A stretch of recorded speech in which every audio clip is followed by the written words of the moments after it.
Welcome to Animal Encounters. Today I'm covering 7 cases of revenge. Get ready. From an abusive boss who punished his employees with dangerous assignments only for that decision to become the last mistake he ever made, to a man who ignored every safety warning his staff gave him, right up until it cost him his life. But first, we're starting in the Dubai heat, where a couple's argument took them somewhere they were never supposed to be, and only one of them walked out. It was the 2nd of August, 2015, on the outskirts of Dubai, where the desert heat arrived before morning and did not leave. Faisal al-Rashidi had more money than most people knew what to do with, and he spent it the way wealthy men often do on things others couldn't have. His estate was the kind of place that didn't need a gate sign to tell you someone important lived there. He had a lion. Khalid al-Mansouri was 43 years old. He had built a logistics company from scratch and ran it like a machine. No room for disagreement, no patience for deviation. His marriage to Noor worked the same way, and by the summer of 2015, it was falling apart under that same pressure. Faisal had been Khalid's closest friend since university, 20 years of trust, no questions asked. When Khalid called and said he wanted to bring Noor to see the lion, Faisal didn't think twice. He gave him what he always gave him, a side entrance code, a private path through the eastern garden, and full access to the estate. Faisal gave his best friend full estate access, no questions asked. 20 years of trust. That's what got used. He did not ask why Khalid wanted to come on a Saturday. He did not ask why Khalid had sounded the way he had on the phone. African lions are among the most boundary-sensitive large predators held in captivity.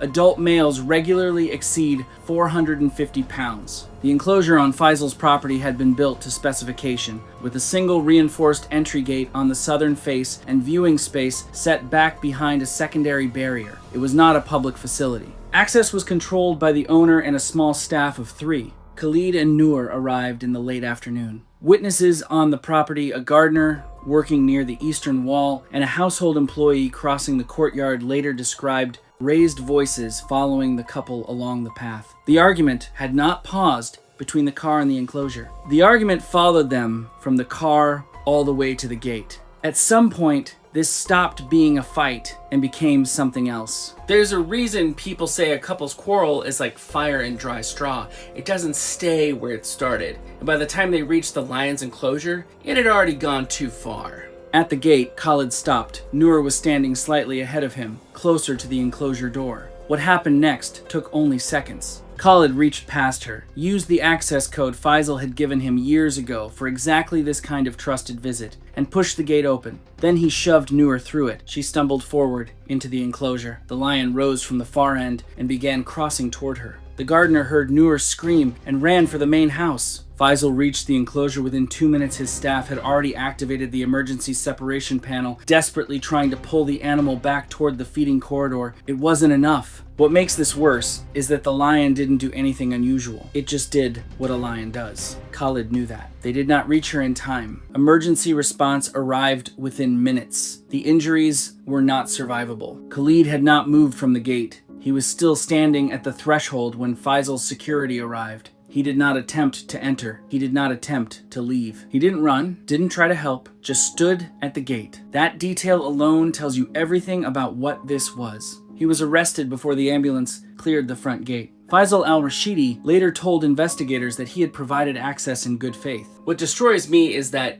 Faisal's trust was the actual murder weapon. 20 years of friendship, and that's what got used. He had no knowledge of the state of the marriage. He had no knowledge of the plan. The access code was changed that evening. The enclosure was sealed, pending a full structural review. Khalid was charged with murder. The prosecution's case rested on intent, access, and the testimony of 2 witnesses who had watched him push his wife through the gate and stand there afterward without moving. He did not deny it.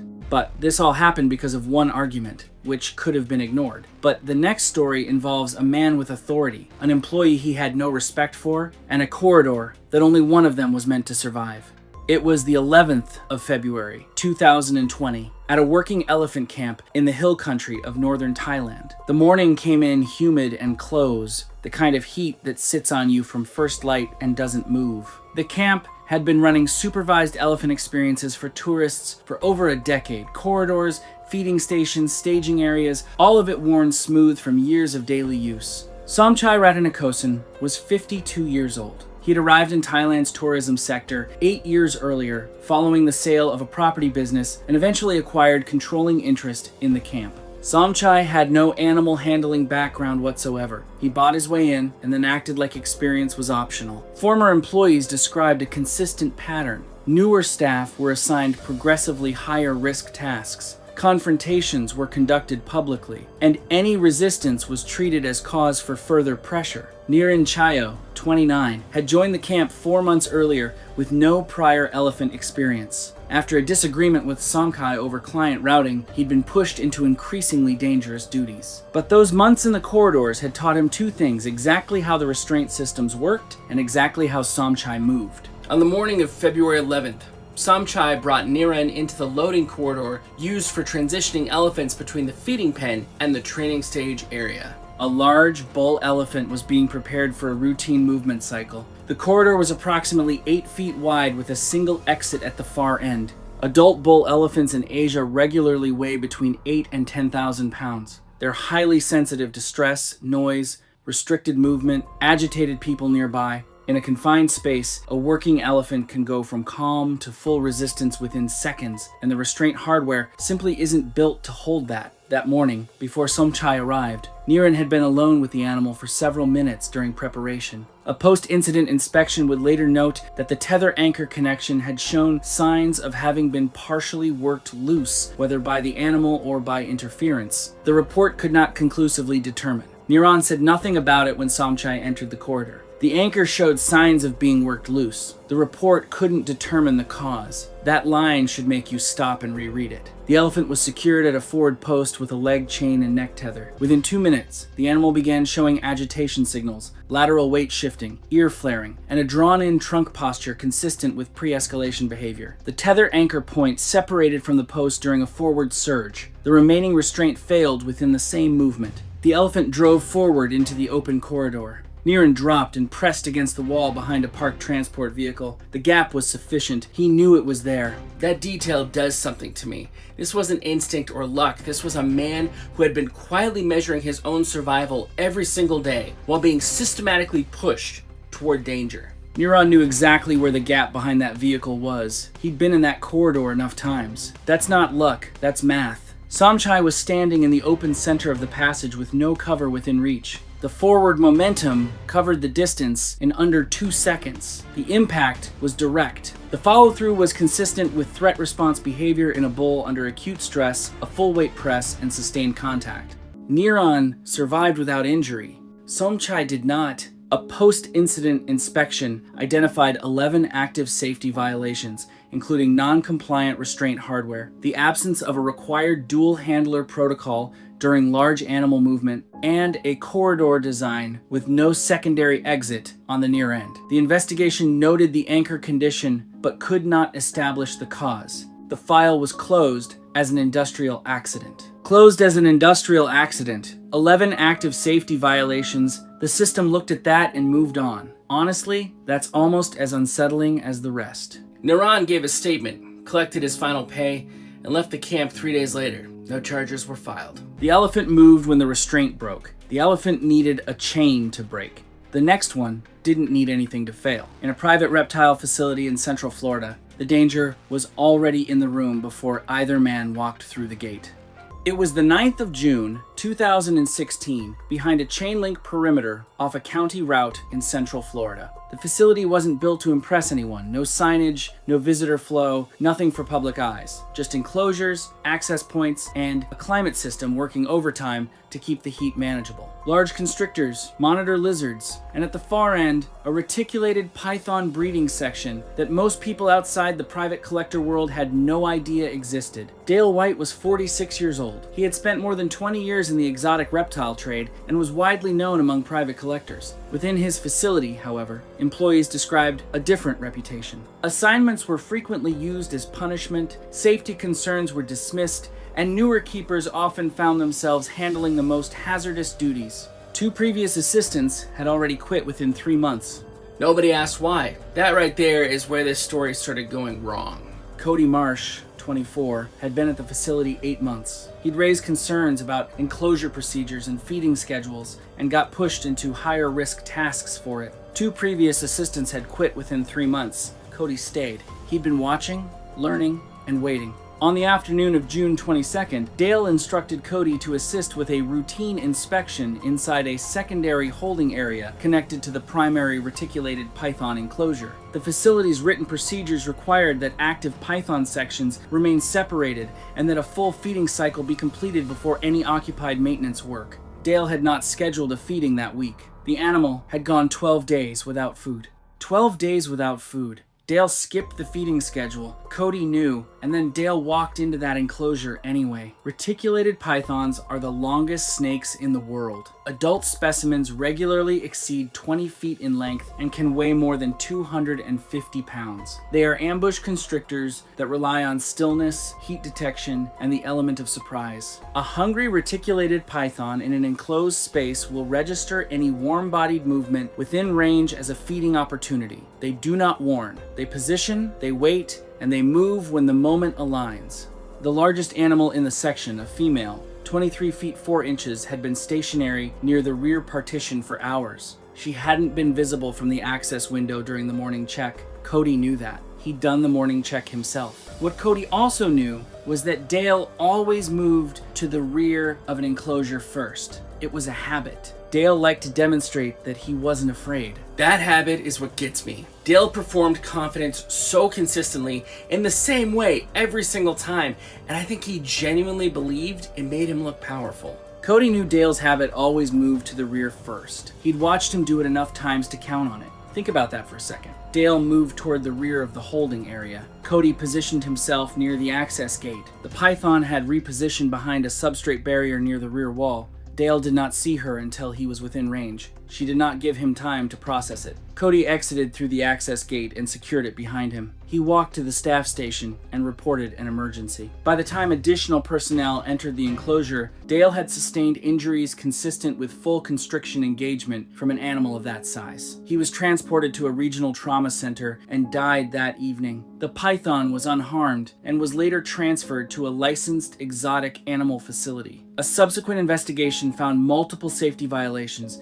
including failure to maintain feeding schedules, inadequate emergency response equipment, and a pattern of procedural overrides. Cody cooperated fully with investigators. He described the sequence of events as exactly what it appeared to be, an enclosure entry that went wrong. The investigation found no evidence to contradict him. The python had not been provoked. It had been hungry, positioned, and given the right moment, someone made sure all three were true at the same time. But a python works in the dark, in the still, in the enclosed. What came next happened in open ground, in full daylight, with a man who had signed his own death warrant 3 days before it was collected.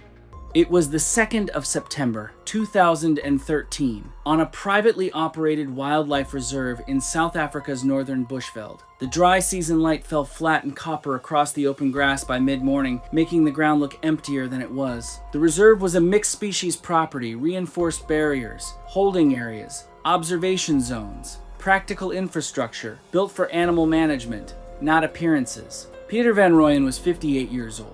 He had retired from commercial real estate and purchased a significant share of the reserve as an investment vehicle. He approached the property the same way he had approached every transaction from a cost-benefit position, with little patience for operational arguments that delayed financial outcomes. Themba Dlamini, 41, had managed the reserve's enclosure, integrity, and animal movement protocols for 11 years. He was methodical, credentialed, and deeply familiar with the behavioral patterns of every animal on the property. The two men had been in conflict from the beginning of Peter's involvement. In the weeks before the incident, Peter had pushed for an infrastructure reduction plan that included removing a secondary barrier section running along the hippopotamus territorial boundary near the eastern water channel. The removal was framed as a way to allow closer viewing access without the construction cost of a proper observation deck. Peter overrode a formal written objection to remove a barrier along a hippo territory line to save money.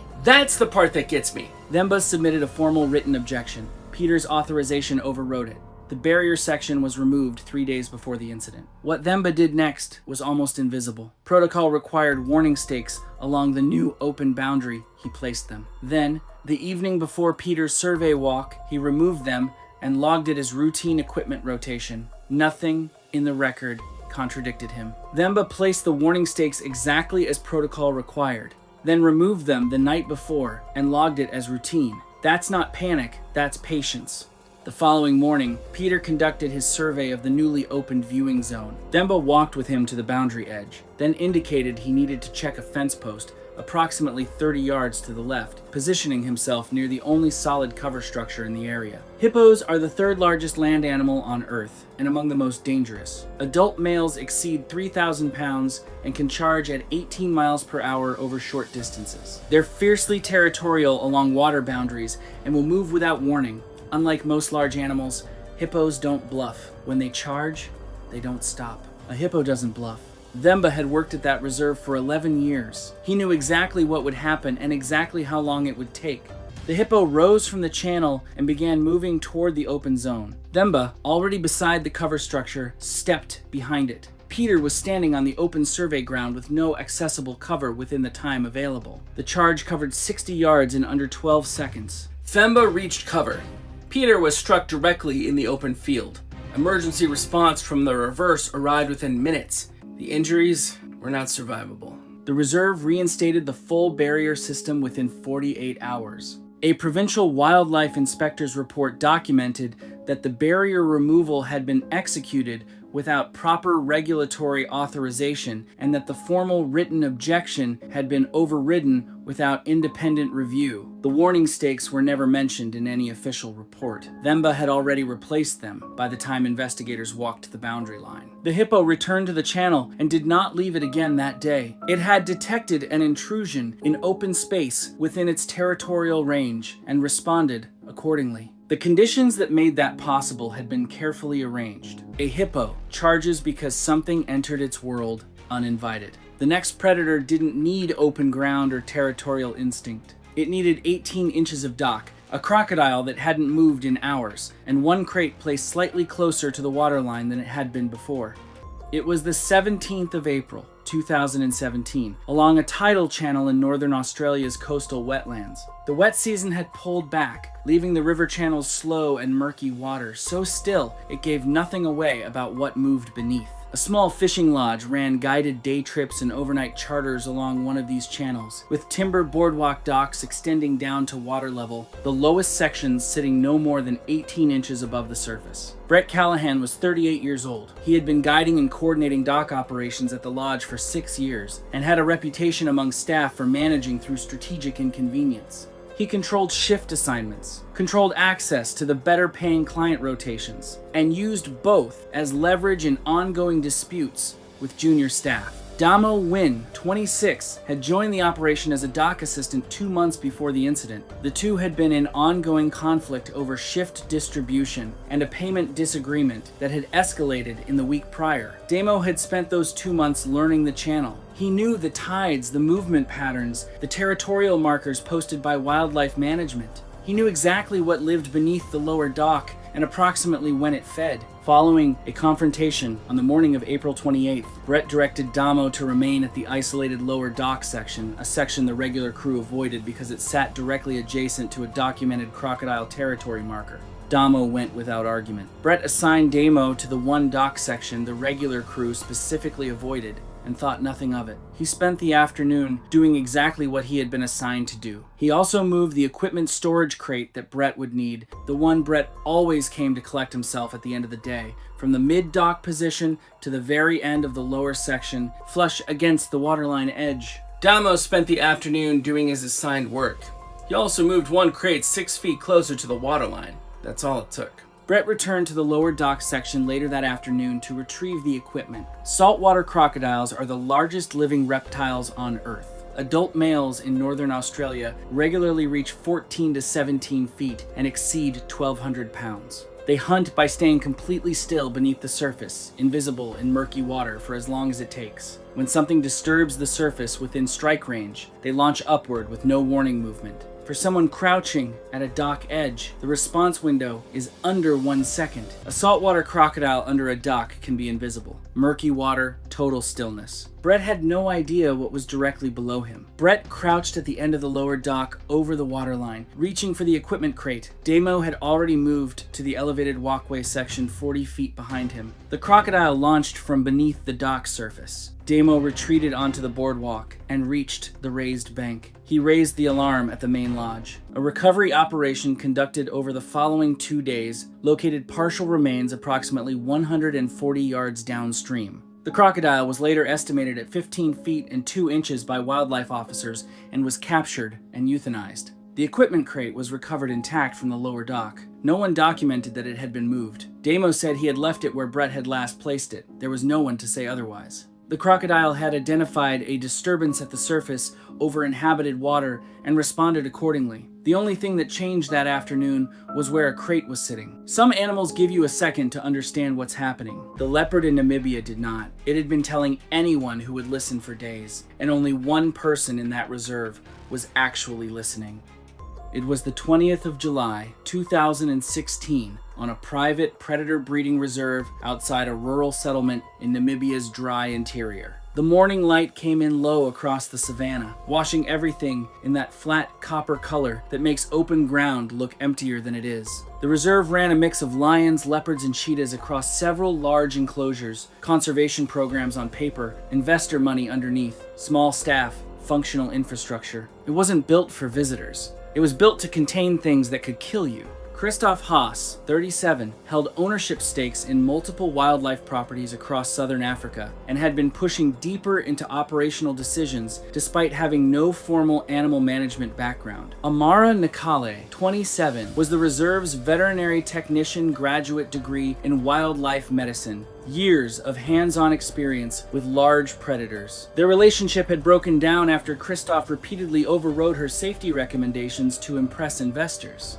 During the week before the incident, Amara had documented increasing stress behavior in one of the reserve's adult male leopard. The animal had become more territorial, less responsive to routine management procedures, and had begun pacing enclosure boundaries whenever unfamiliar people approached. Amara recommended restricting access to the service corridor running alongside the enclosure.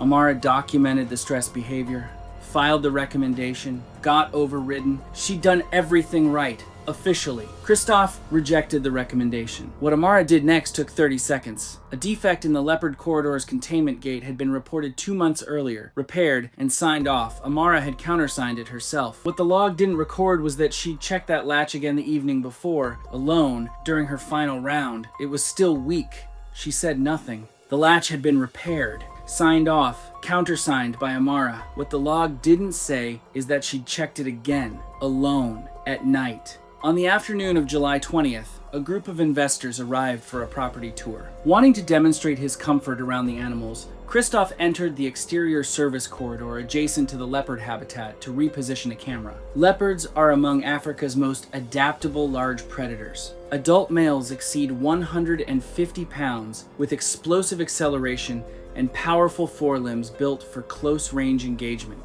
They're highly territorial and will move aggressively toward any disturbance in their space. In captivity, a leopard breach is considered especially dangerous. They're fast, agile, and they don't back down. The leopard had been pacing the perimeter for several minutes before Christoph even entered the corridor. As he moved along the fence, the animal mirrored him from inside. When it lunged against the gate during a territorial display, the weakened latch gave way. The leopard entered the corridor. Christoph walked into the corridor to impress investors. The leopard had been pacing the boundary for several minutes before he even got there. Amara was positioned outside the access area. Amara activated the emergency alert the moment she heard the gate. Her timing on that was very, very good. Christoph was approximately 20 feet from the nearest secure exit. The leopard covered the distance almost instantly. Reserve staff reached the corridor within moments, but the encounter had already occurred. Christoph sustained catastrophic injuries and was transported to a regional medical facility. He died later that evening. The investigation identified multiple safety violations, deferred maintenance, failure to follow documented veterinary recommendations. The maintenance log showed the repair as completed and signed. The investigation found no grounds to question it. Amara gave her statement clearly and without hesitation. She had recommended restricting access. She had been overridden. The record confirmed it. The leopard had been doing what a stressed territorial predator in a confined environment does when a boundary fails. Everything else had already been decided. A leopard moves fast, and it moves once. What happened in Louisiana was slower, in a different way. Not a latch left weak, not a crate moved 6 feet, but a single switch in a maintenance alcove, and a man who had memorized exactly what it did.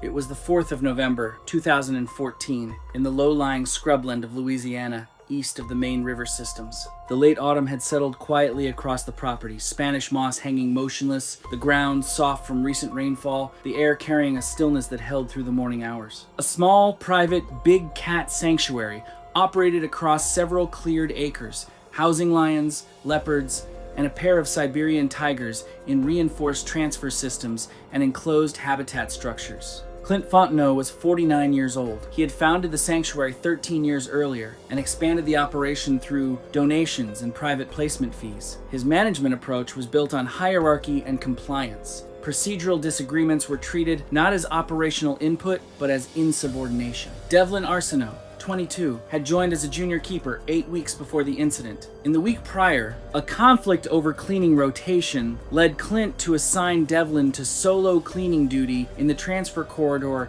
adjacent to the tiger holding enclosure, a task the facility's own posted guidelines required 2 staff to perform simultaneously. Devlin had said nothing when the assignment came through. He had simply begun paying very close attention to the gate control panel at the management station, and to the mechanical misalignment in the transfer system's locking rail that had been flagged in a maintenance report 4 months earlier and never resolved. Clint had assigned a 22-year-old to solo duty in a tiger transfer corridor. His own posted guidelines said 2 staff. He just didn't care. That morning, the routine was simple. Devlin inside the transfer passage, Clint at the gate control station, Clint's arrangement. But before Devlin entered the corridor, he had one task. Under 10 seconds at the secondary electrical panel, a single relay switch, the kind that, if toggled, would reroute the open command to the wrong door. The kind that would look, in any incident report, exactly like a pre-existing mechanical fault finally giving way. Devlin didn't argue, didn't complain. He just started paying very close attention to the relay switch for 8 weeks. Devlin entered the corridor. Clint initiated the gate control sequence. The open command went to the wrong door, the direct connection between the tiger holding pen and the transfer corridor. Siberian tigers are the largest subspecies of tiger in the world. Adult males reach 600 to 650 pounds and measure up to 12 feet, nose to tail. They're ambush predators, explosive from a resting position, targeting the neck and upper spine, incapacitation in seconds. In captivity, they learn the sound of gate mechanisms. The moment one opens, they move toward it. The tiger entered the corridor the moment the gate engaged. Devlin heard the gate and moved toward the far emergency exit. He cleared the corridor through the secondary egress and reached the outer secured area. The emergency exit on Clint's side was behind the tiger's entry point. The tiger covered the corridor in under 4 seconds. Clint did not survive. The tiger was unharmed. The sanctuary was placed under emergency shutdown within 24 hours. Investigators found documentation gaps spanning 18 months, missed maintenance entries, unsigned inspection forms, and written staff safety complaints that had never been formally acknowledged. The relay switch was examined. The incident report attributed its position to the pre-existing mechanical fault documented 4 months prior. No one had any reason to look further. The switch rerouted the open command to the wrong door. The incident report called it pre-existing mechanical fault, and technically, it was. Devlin gave his statement. He had been inside the corridor. He had heard the gate. He had run. Everything he said was true.